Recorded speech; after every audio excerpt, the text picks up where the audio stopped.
Rabies ರೋಗ ಮುಕ್ತವನ್ನಾಗಿಸಲು ಹಾಗೂ ರೋಗ ಹರಡದಂತೆ ಮುಂಜಾಗ್ರತಾ ಕ್ರಮವಾಗಿ ಪಶು ಸಂಗೋಪನಾ ಇಲಾಖೆಯಿಂದ ಸಾಕು ಪ್ರಾಣಿಗಳಿಗೆ ಉಚಿತ ರೇಬಿಸ್ ಲಸಿಕಾ ಶಿಬಿರ ಏರ್ಪಡಿಸಲಾಗಿದ್ದು, ಇದರ ಸದುಪಯೋಗ ಪಡೆದುಕೊಳ್ಳಬೇಕು ಎಂದು ಪಶು ವೈದ್ಯಾಧಿಕಾರಿ ಡಾಕ್ಟರ್ ಜಯಶ್ರೀ ಪಾಟೀಲ್ ಹೇಳಿದರು.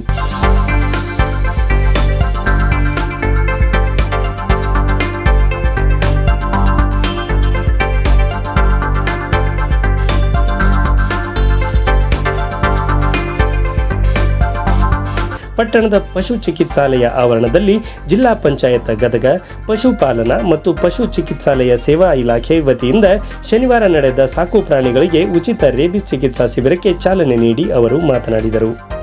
ರೇಬಿಸ್ ಮಾರಣಾಂತಿಕ ಕಾಯಿಲೆಯಾಗಿದ್ದರೂ ಸಮಯೋಚಿತ ಚಿಕಿತ್ಸೆಯಿಂದ ಪ್ರಾಣ ಉಳಿಸಬಹುದು. 2030 ವೇಳೆಗೆ ನಾಯಿ ಕಡಿತದಿಂದ ಬರುವ ರೇಬಿಸ್ ರೋಗವನ್ನು ನಿರ್ಮೂಲನೆ ಮಾಡುವ ಗುರಿ ಹೊಂದಲಾಗಿದೆ.